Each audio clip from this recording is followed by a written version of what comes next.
بسم اللہ الرحمن الرحیم۔ شروع اللہ کے نام سے جو بڑا مہربان نہایت رحم کرنے والا ہے۔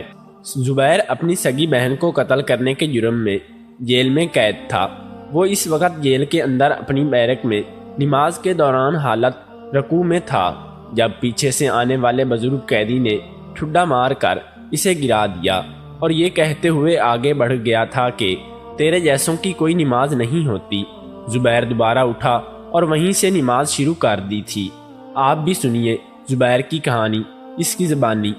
میرا نام زبیر ہے، میں پاکستان پنجاب میں کبیر والا کا رہائشی ہوں۔ میں نے اپنی سگی بہن کو قتل کر دیا تھا۔ میری بہن بد کردار نہیں تھی۔ اپنی بہن کو قتل کرنے سے پہلے میری سوچ بھی آپ لوگوں کی سوچ کی طرح تھی کہ بھائی کے ہاتھوں قتل ہونے والی ہر بہن بد کردار ہوتی ہے، مگر اپنی بہن کی جان لیتے وقت مجھے احساس ہوا کہ ضروری نہیں کہ بھائی کے ہاتھوں مرنے والی ہر بہن بد کردار ہو۔ میرے والد صاحب مستریوں والا کام کرتے تھے۔ انہوں نے اپنے مقامی علاقے میں ہی ایک وڈیرے چودھری انتصار کی عالیشان کوٹھی تعمیر کی، مگر جب کوٹھی پر لینٹر ڈالا گیا تو نچلی زمین نرم ہونے کی وجہ سے زمین بیٹھ گئی اور کوٹھی دھڑام سے نیچے آ گری۔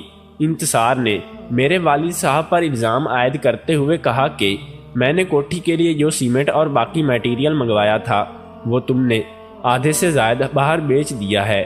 کوٹھی کی تعمیر میں تم نے آدھا بھی نہیں لگایا، اسی لیے اب تم میرا نقصان پورا کرو۔ چودھری انتصار علاقے کا بہت بڑا منشیات فروش تھا۔ اس کے بڑے بڑے لوگوں اور آفیسروں کے ساتھ تعلقات تھے۔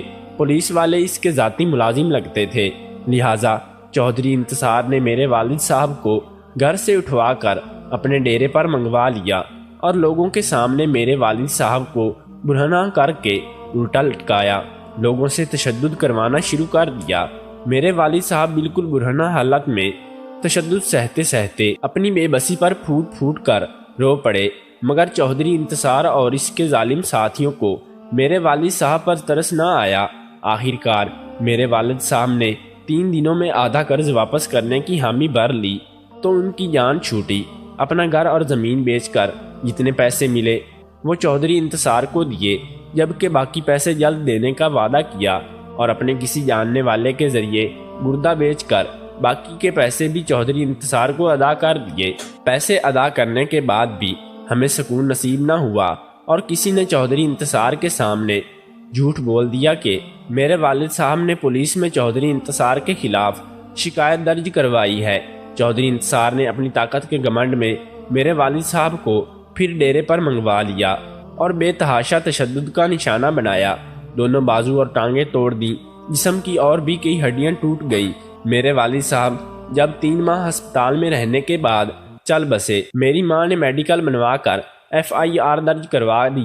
پولیس والوں نے کیس تو درج کر لیا، مگر ساتھ ہی دلالوں کا کردار ادا کرتے ہوئے چودھری انتصار کو بھی بتا دیا اور چودھری انتصار کے کہنے پر میرے خلاف منشیات کا جھوٹا مقدمہ درج کر لیا۔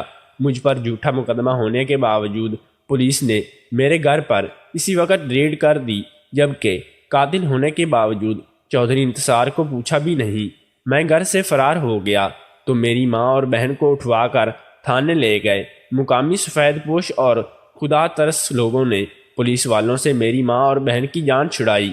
چودھری انتصار میری ماں کو مجبور کرتا رہا کہ اس کے خلاف کیس واپس لیا جائے اور زبیر کو جلد پولیس کے حوالے کیا جائے۔ آخر کار میری ماں نے تنگ آ کر اس شرط پر چودھری انتصار کے خلاف کیس واپس لینے کی حامی بھر لی کہ پولیس زبیر کے خلاف جھوٹا مقدمہ بھی خارج کر دے گی۔ چودھری انتصار نے شرط مان لی۔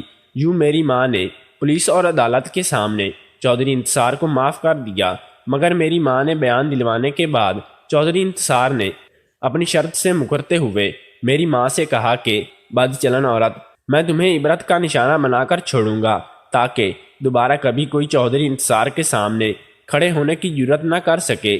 پولیس والوں نے فقط چودھری انتصار کی خوشنودی حاصل کرنے کی خاطر میری ماں اور بہن کو تنگ کرنا شروع کر دیا تاکہ وہ مجھے جلد گرفتار کروائیں۔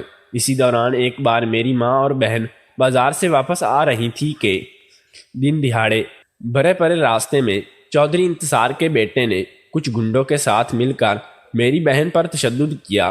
میری بہن کے سارے کپڑے پھاڑ دیے، یہاں تک جاتے ہوئے میری بہن کے تن پر موجود بچے کچے کپڑے بھی اتار کر میری ماں کے سامنے اتنے غیر مردوں کے بیچوں بیچ بالکل برہنہ حالت میں چھوڑ کر چلے گئے۔ میری ماں اپنی بیٹی کی اتنی توہین برداشت نہ کر سکی اور اسی رات صدمے سے مر گئی۔ ماں کی موت کی چوتھی رات مجھے پتہ لگا تو میں ماں کی قبر پر گیا اور پھر چھپ چھپا کر گھر آیا۔ میرے گھر میں میری بہن کے علاوہ ایک ہمسائی موجود تھی۔ میری بہن نے ہمسائی کو باہر بھیجنے کے بعد مجھے ہاتھ جوڑتے ہوئے اللہ کا واسطہ دیا اور کہا، بھائی مجھے اپنے ہاتھوں سے مار دو، اگر تم نہیں مارو گے تو چودھری انتصار کا بیٹا گنڈے موالی لوگوں کے ساتھ مل کر میری عزت تار تار کرنے کے بعد مجھے مار دے گا۔ میں نے اپنی بہن کی بات نہ مانی تو میری بہن نے قرآن پاک اٹھا کر اس میں سے سورہ یاسین کھول کر اس پر ہاتھ رکھتے ہوئے کہا، زبیر بھائی اگر آپ مجھے قتل نہیں کرو گے تو میں اپنی جان خود لے لوں گی، مگر خودکشی حرام ہے۔ تم چاہو گے کہ تمہاری ماں اور بہن جنہوں نے اس دنیا میں عذاب سہا ہے وہ اگلی دنیا میں بھی حالت عذاب میں رہے۔ اپنی بہن کی بات سن کر میں نے بہن کو سینے سے لگا لیا، اسے تسلی دی، مگر میری بہن نے بات نہ مانی۔ مجھے بھی یقین تھا کہ میں اپنی بہن کی زندگی اور عزت کا دفاع نہیں کر سکوں گا، لہٰذا میں نے کچھ سوچتے ہوئے فیصلہ کیا اور اپنے ہاتھوں سے اپنی بہن کو قتل کر دیا۔ بہن کو قتل کرنے کے بعد میں فرار ہو گیا اور چودھری انتصار اور اس کے بیٹے کی کھوج میں رہنے لگا، جبکہ دوسری طرف پولیس نے میرے خلاف بہن کو قتل کرنے کا مقدمہ بھی درج کر لیا۔ ایک رات مجھے چودھری انتصار کی مخبری ہوئی، میں نے اسے قتل کرنے کا ارادہ بنایا، انتظام مکمل کیا، مگر نہ جانے کیسے پولیس کو میری بھی خبر مل گئی اور پولیس نے مجھے گرفتار کر لیا۔